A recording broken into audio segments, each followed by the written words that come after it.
Hi everyone, welcome back to Let's Play Star Ruler 2. I am Sir Tristan. In the last episode we talked about diplomacy, went over that for a little while. We expanded our empire to the build tree system, got a level 1 planet down here, cleared out some remnants, called them remnants. I'm going to try to remember to call them remnants from now on, as that is their correct name. And we sent our two fleets, our two heavy carriers with their supports, both looking to be about the same strength, actually. I didn't even do that on purpose, but worked out pretty well.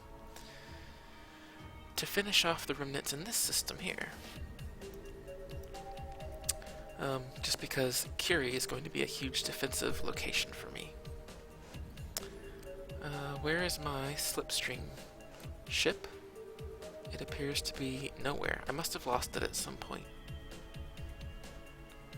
I don't see it now. That's okay. I think what I will do is, this is something that I didn't do before and I should have. Let's see, hang on. These are civilians. Okay, good, yes, I have both of my miners. Just wanted to make sure. Make sure they're both going to mine automatically. I only set one to mine before, and I think the other one will automatically do that. But I'm glad that I checked that. What was I going to do? Oh yes, build scouts. Build 3 scouts, I think. Just so that I can continue to explore the galaxy. And this is something that I didn't really touch on before, but you can set up automatic explorations using FTL or using standard, just non-FTL. Okay, I don't know why these ships are all spread out like this. Oh, look at that, they're all spinning around, having to decelerate. They're going to fly right through the sun. Sun doesn't really, thankfully, doesn't really affect ships like that, because that would be extremely difficult. Okay, support ships, what are you doing way over there? Well, hopefully in a hopefully in a few minutes they'll return to where they need to be. I think they're going to. Yeah, good, they are.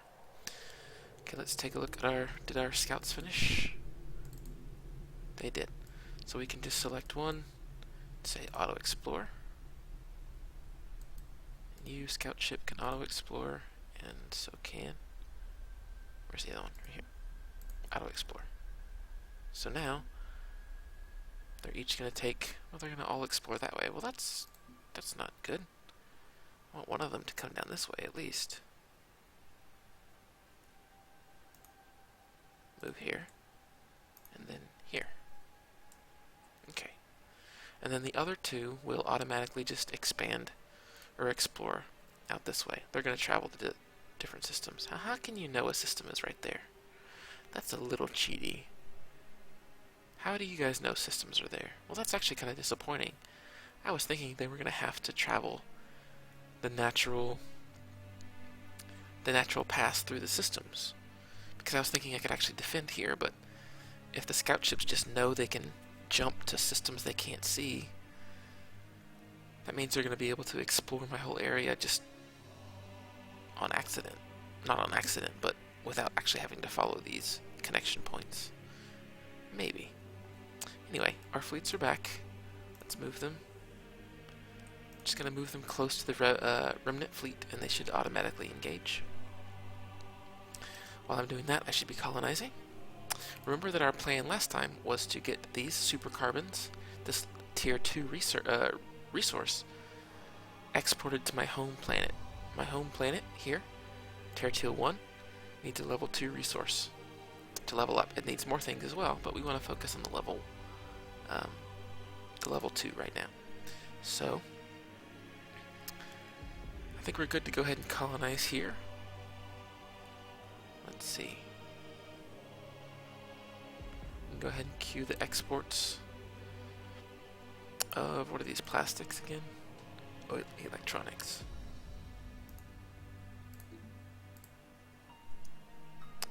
There we go. And then we'll colonize.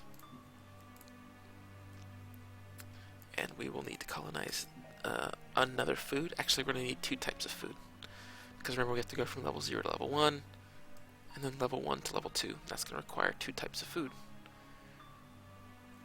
And probably water as well, actually. I don't have a spare water right now, so let me go ahead and queue up Curie 2. Alright. Come on, support ships. Come on, fleets. Obviously there are support ships in there, but... Okay. There go the missile barrages. You guys move right there. You guys move into support.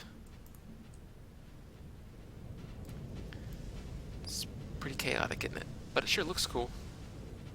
By the way, I did fix my frame rate. I mean, hopefully if you notice when I pan this way across the galaxy, it's a lot smoother than it was. And that was just a local issue. That was a problem that I was having that I fixed. Hopefully it will keep the frame rate high for this and actually other games as well. Should be improved. Alright, yeah, you need to move a bit closer. I don't think the small ships are actually firing right now. There we go. Alright, their power is almost 0, which means they're just going to run out of offensive capability completely. While our two fleets are still looking pretty good. There we go. Excellent. Got some colonizations on the way. Gonna speed up a little bit of time, speed that up there. Okay. So Dare 1 is now colonized. This is the one that has our supercarbons. So to get to level 1, like before, we need 1 food and 1 water. So there's our food, and then our water. When it is done, export to here. Excellent. So now we have our level tier 1 resource, our food and our water. Now, I'm going to need another food type, so let's just look around. There's food way up there. Oompa.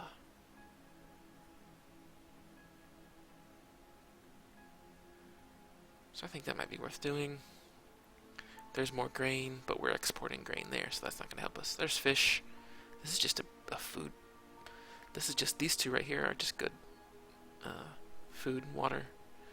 So I think let's do that. Let's just colonize some kind of ice planet. Looks like an ice planet. Oh yeah, look at that. How is there fish on that planet? I guess maybe kind of like Europa. There's maybe fish underneath the frozen ice. This one looks like it could have just some regular old fish on it, huh? Anyway, let's go for the exotic ice fish, and we'll just colonize here. And then we'll export automatically when that's done to Dare 1. Now, this, I believe, will take it all the way up to its level 2. I could be wrong about that. We'll need to see. I have fleets in combat? Where? The scouts. My scouts are getting destroyed, I think, by remnants as they pass through. Okay, looks like we actually have our first... I just paused the game. Looks like we actually have our first diplomacy call set up. So I'm in the diplomacy tab.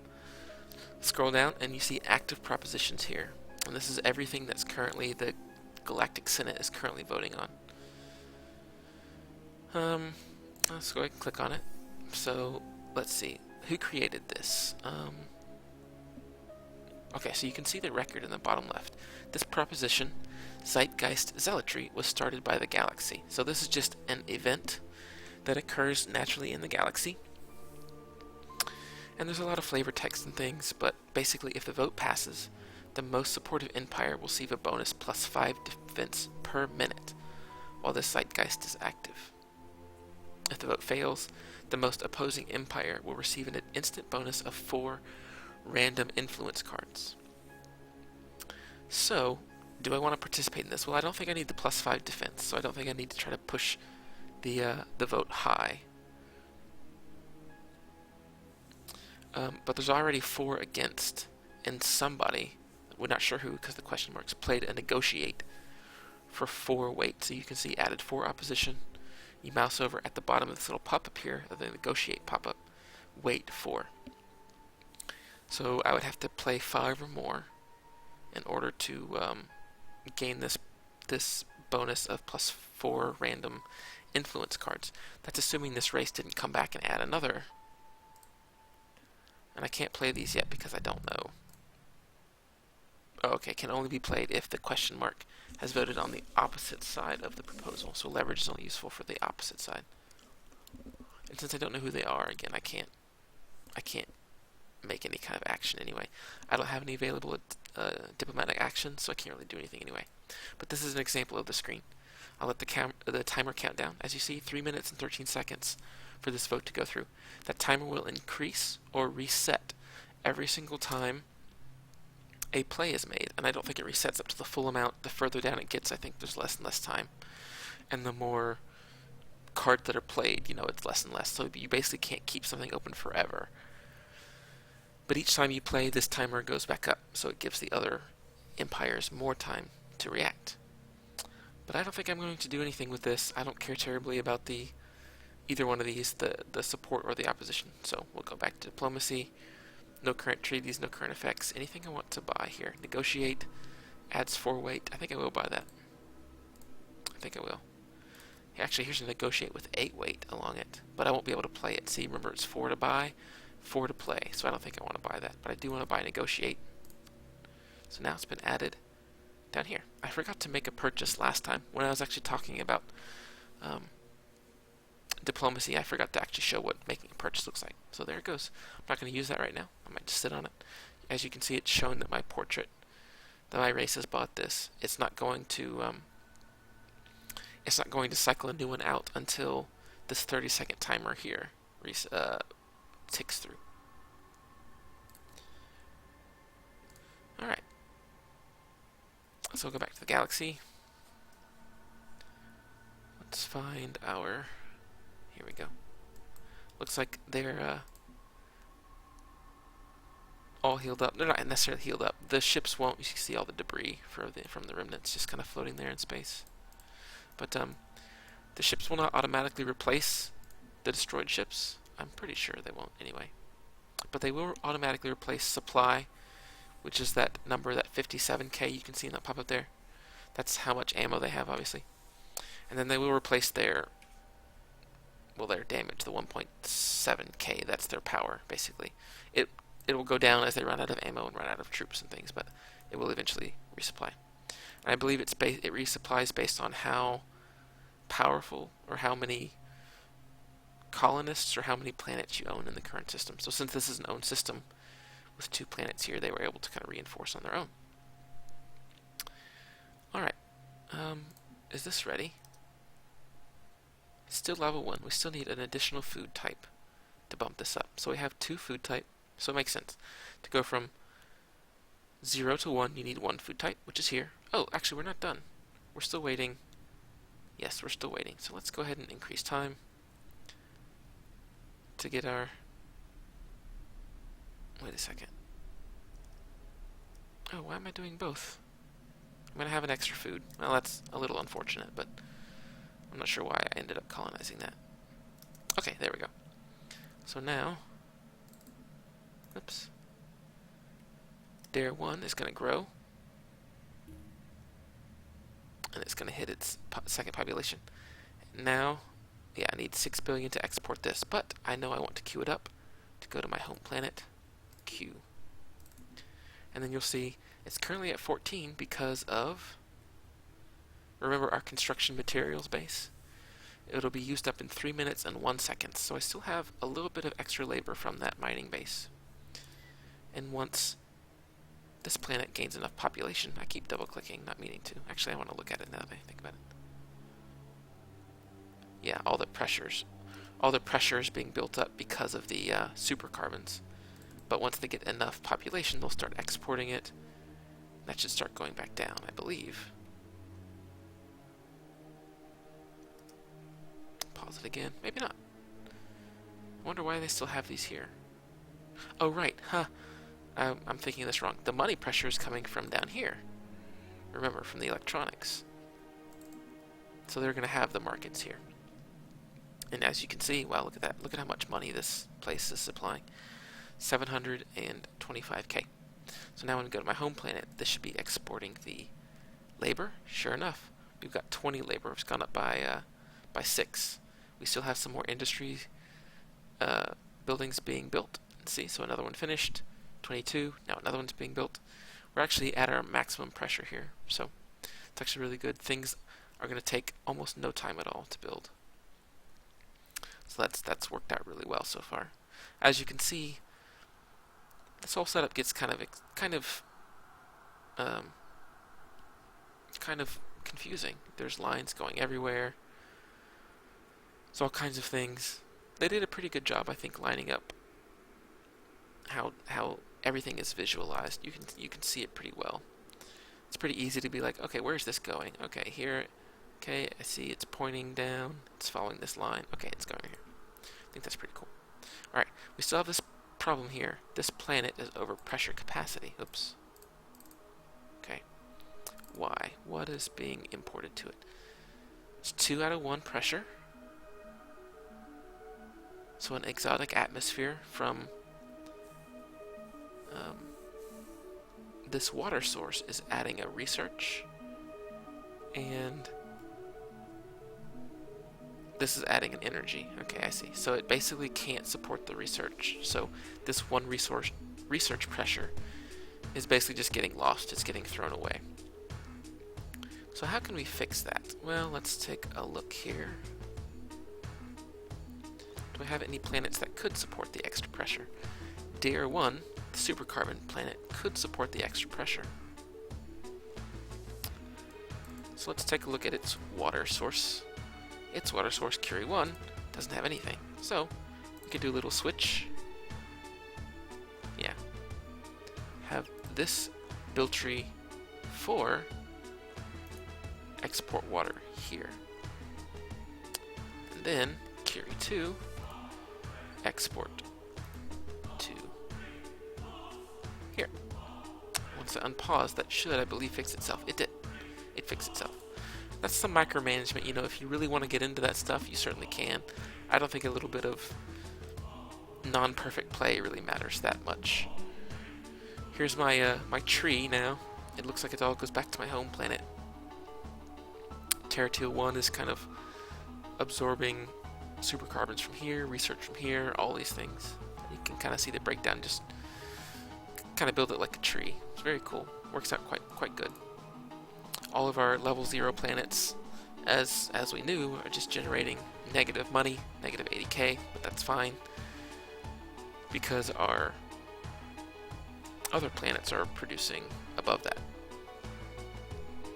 And as you can see, the electronics pressure that's being exported here is just creating almost double the amount of money. Both this planet, Dare 1, and my home planet, Terra 1, have 8 out of 8 billion population. But because a little bit of economic pressure or money pressure is being exported here, it's worth almost double the amount.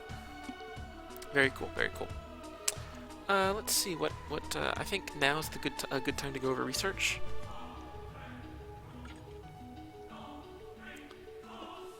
Need to get a drink of water there. We've been stockpiling a ton of research as our budget cycles have been passing through. Every 3 minutes we're getting some excess into research, plus one of our, or 2 of our atmospheres, I believe, are generating research pressure. Is there an easy way to see that? Oh, let's see. Actually, yeah, I think there's an easy way to see that back at the planets tab, right? Yeah, so Biltree 4 and Curie 2 both have exotic atmospheres, so they're generating a little bit, as well as our research grants. So we're going to go ahead and look at the research tab now. Like I talked about in the last episode, it's a little hard to parse, so I'm just warning you now. It looks a little confusing. The UI, I would say, is probably not the best. Not the best way they could have done this, but it's going to get the point across, so let's go ahead and look. So here's your research tree. It's quite big, it's quite extensive. The ones that are highlighted, so energy science, synergy, command, business, economics, impact, those are what can be researched. And at a glance, it's kind of hard to tell what can be and what can't be researched right now. The best way that I can say is look at the background, not necessarily the text. So command, as you can see, the grid, the hexagon that it is behind, is kind of a brighter blue, but this one, destruction, is just kind of grayed out completely. Similar right here, impact versus coolant system. Impact is kind of lit up. It's kind of a brighter orange, and coolant system is very dull. So metallurgy, you can. This metallurgy, you cannot. There are some branches that take you to very specific things. One thing that I mentioned last time, artificial planetoids, ring worlds. What are some other really big ones?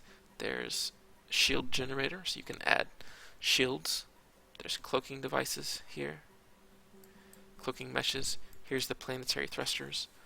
A ludicrously large thruster constructed on the planet's surface allows the planet to accelerate itself slightly. Gives the planet 0.05 u/s squared of acceleration to move with. Multiple planetary thrusters further increase acceleration. So you basically go down each path. Most of these are going to be percentage-based things. So, for example, economics. Well, it's not a good example.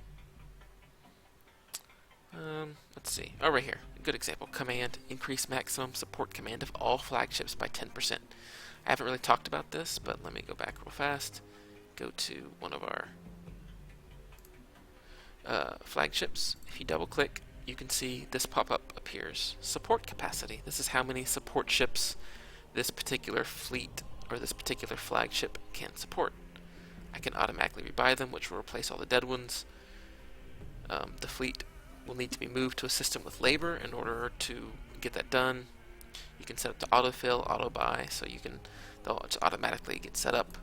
I believe it will also show you here what they're lacking. So you can see this fleet here is missing 9 gunboats, 6 missile boats, and 2 beam ships from its previous layout. And this research, the command research, will increase this support capacity by 10. Support capacity is determined by the design of the ship, which I'm not going to talk about today, but I will go into. So we're looking at research, and it's a little different than other games might do it.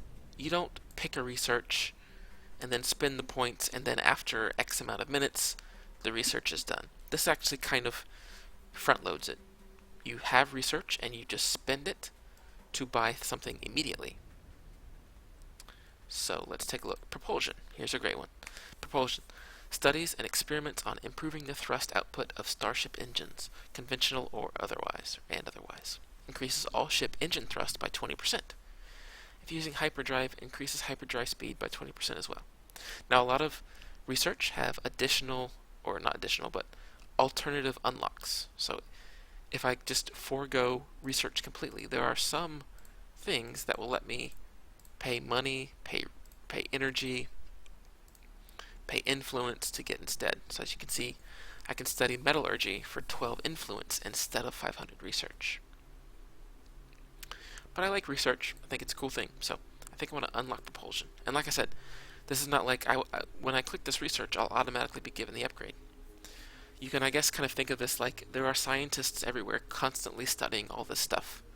And then when I come in here and dump research into a specific research category, like propulsion, it's think of it like a breakthrough. The scientists have been studying this for however long the game's been going on, but they have a breakthrough. Oh, you know what? I was actually wrong. Does it actually go? It does actually go. Well, that's interesting. That's different than what I saw before. So it actually does take time. My mistake. All that talk that I was just... Okay, well, ignore everything that I just said. Apparently I'm still learning a lot about this game. So it looks like there is actual time to research. I think another one good one would be impact. Increase all ship weapon damage by 10%. Makes sense. So it takes, and then let's see, once we go back. Yeah, so there actually is a queue. Okay, well. Nope, there's no queue. They both go at the same time. Okay, well, I apologize for misleading you there. Alright. So I still have 3,000 research points. So what do I want? A coolant system. This is a new type of system which you use in designs. Augment weapons mechanism for reloading and cooling. Faster fire rates can be achieved at the cost of fragility. So this increases reload speed, so increases the fire rate, but decreases the health of the weapon that you attach it to. Cloaking mesh. Fleet cannot be seen from a distance. Cloak drains energy. Cloak is broken when fleet enters combat. That could be pretty cool. I kind of want to jump down to shield generator. Graviton engine. A dense artificial gravity wave allows seemingly reactionless engines to propel spacecraft. Very low thrust, expensive to build, high power needs. A skip drive. As you can see, there's a lot. There's a lot. A lot of them are just percentage-based increases, but there's tons of things. I think anything with a name, perhaps, gives you something new to build or something new to. I guess not necessarily everything, but like metallurgy increases labor generated by factory buildings. Megacities, an enormous cluster of buildings stacked from the underground up into the sky. The more efficient use of space allows for a more productive society. Replaces up to 16 regular cities. Oh wow, increases the total planet's pressure capacity by 9. Increases the civilian production of energy influence. So megacities are actually pretty great. They do a lot. Allows you to build up more pressure. Increases the energy influence and research that they can make. Replaces up to 16 regular cities. I think I'm actually going to go towards that. So metallurgy will, first level metallurgy, increase the labor generated by factories. Let's do that. Metallurgy, another 2. Yep. What's this? Orbital command. More focused and effective command of orbital defense vessels. Increases the maximum support capacity of all owned outpost orbitals. Increases maximum support capacity of all owned planets. Also increases the health and rate of local defense ship production. I think I'm just going to jump right into megacities. Construction. Sure, why not? Just to spend it on something. Ordnance. Supply. Reduce supply use. 800. I can't build that. Let's see what this enhance card does. Develop better ways of utilizing existing strategies. Gain the enhance card immediately upon unlocking this technology. Alright. So we have a gigantic, not queue, I guess, but all of these things that are going to tick through. And I've got the game sped up, so it's all going to happen very fast. Alright, here we got another proposal going on. Zeitgeist Corporation. So the galaxy started this. If the vote passes, all empires will gain vision over any empires they are not currently at war with, even if they are not allied. While the zeitgeist is active, all empires will get reduced influence generation depending on the total size of their military. The bigger the military, the greater the reduction. I don't like this. I don't want them to be able to see me. So I think what I will do is let this tick through. I don't see anybody else actually challenging this, so I think I'm going to play my negotiate in opposition. So there you go. As you can see, the timer went back up. I played 4 against, and then it should pop up over here. I can actually close out all these. These are just my scouts and things having been built. I can see over here kind of the progress at the 47th minute of the game. I played negotiate in opposition because I don't want them to be able to see me. That sounds terrible. Alright, our mega cities are almost done. I kind of just want to see what this is going to do here. Okay. Do mega cities automatically replace the cities? No. Can I build mega cities? I can build them. Oh, but they take up a lot of space. So maybe I need 16 regular cities first. 1, 2, 3, 4, 5, 6, 7, 8. 1 per billion. Yeah, sure looks like it. So maybe that's it. I'm actually going to go ahead and build a shipyard now in space, I think. A massive orbital shipyard capable of constructing fleets in space. Construction costs of ships on a shipyard have 20% cheaper build cost. Innate 6 labor generation per minute. Planets can export their own labor to shipyards within trade range at a 75% reduced rate. So this will actually let me build ships cheaper. It will take slightly longer to build from space because I'm only going to be able to export 75% of my labor. But I think that's going to be okay. I think it's going to be okay. Go ahead and build a shipyard. Just going to build it right here. Just going to take a minute. Actually, it looks like it orbits too. That's actually pretty cool. I like that. Wow, look at all these. I slowed down the game. Look at all these asteroids just kind of flying around. Just kind of everywhere. The shipyard's done. So can I export? Export labor to shipyard. So now my shipyard has 31.4. Actually, my labor went up. And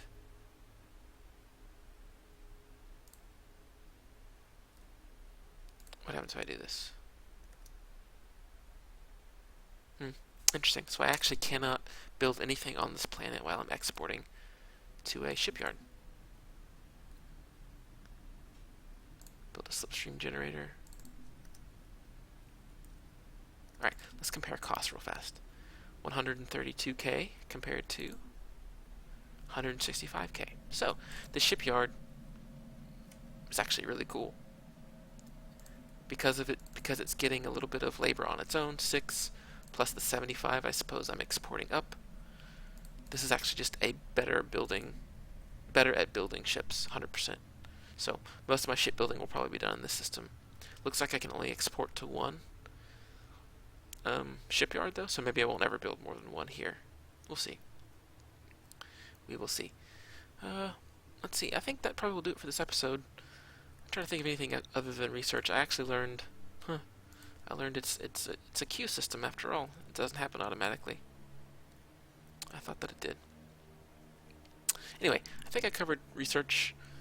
I'll probably just continue to talk about things as I research them. Things like these smooth mechanisms, all these weapon modifiers, all these things go into designs. And maybe I'll build myself like some designs next episode. Maybe some new orbital platforms to place in Curie. Maybe even up here. Oompa, Star A.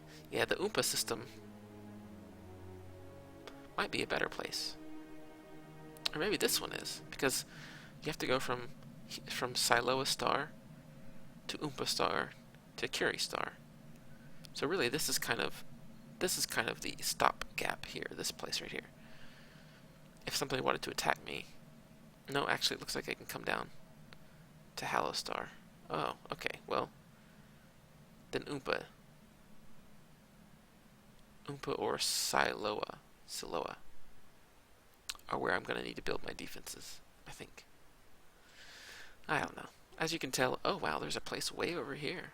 Is that in a different, oh it is in a different branch, so then I'm not safe.